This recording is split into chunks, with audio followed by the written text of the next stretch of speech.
गोटे गाँव रे जड़े लुगा बुणाकार रहुथिला।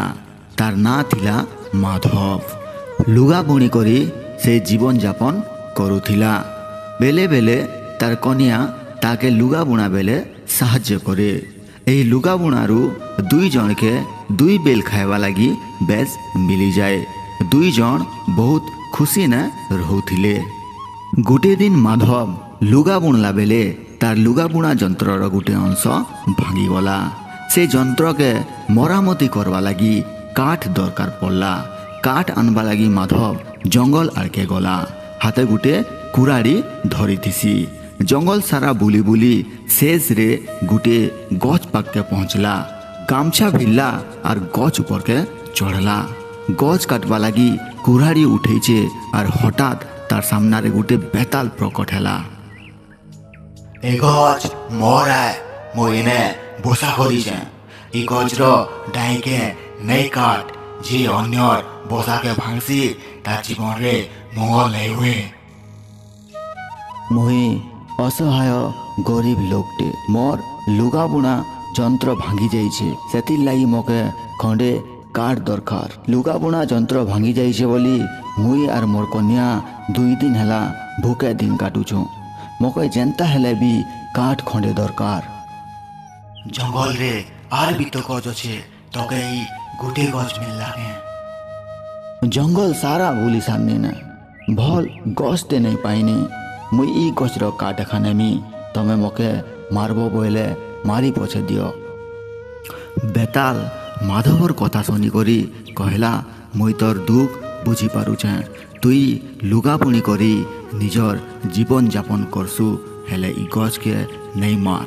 ई गछ के मारवा बदले तुई काना पाइले खुशी हेबू सेटा मके कह मुई सेटा पूरा करमी।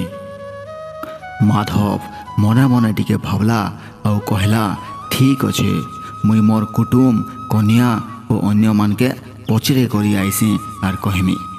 पचरे करी जीवा लगी माधव गाँ आड़के आसुथिला और बाटे तार सांग शिबू के भेट पाइला। शिबू होचे गुटे बारिक। तार संगे संगे शिबू होचे गुटे ज्ञानी लोग। शिबू के जंगल रे घटी थिबा सबू घटना विषय रे माधव कहला। एबे तुई एखा मोर साहाଯ୍य टिके कर।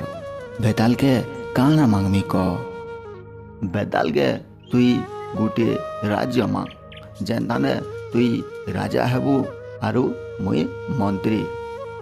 शिबूर कथा सुनी माधव कहला ठीक अच्छे मुई मोर कन्या के टिके बुझी कर आईसी। माधवर कथा सुनी शिबू हंसला और कहला होय रे भकुआ पुराण न पूरा लेखा हेचे नलर राजा तार स्त्रीर कथा मानी घास काटी थिले।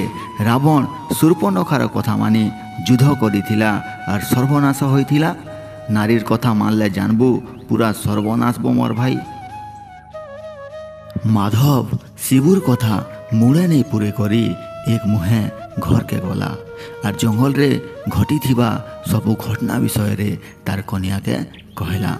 तार कन्या ई कथा सुनी करी खूब खुशी हैला और कहला देखो तमर दुईटा हाथ আছে বলি তুমি দিনকে গুটে লুগা বুনি পারুছ।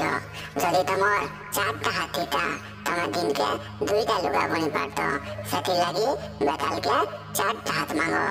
स्त्रीर कथारे सहमत ही करी माधव जंगल के गला और से गछ सामना रे जाई करी बेताल के डाकला। बेताल महापुरु दर्शन दियो। कह माधव कह। मुई मोर कुटुम कन्या और अन्य मान के पचरे कर आसीचे मोरने चारटा हाथ कर दियो। तथास्तु। बेतालर आशीर्वाद पाई करी माधवर ने चारटा हाथ बनी जाइसी। माधव खुशी ने गाँ आड़के फिरुतीसी। गाँर लोग ताके असुट्टे बोली भावसन आरु कुराड़ी तलवार बंदूक धरी करी कुदासन और गाँर मूर्सारे ताके पीटी पीटी मारी देसन। मरु मरु माधव भावसी जदि मुई शिबूर कथा मानी करी गोटे राज्य मांगी थी बोले आज मुई राजा ही करी बची थी।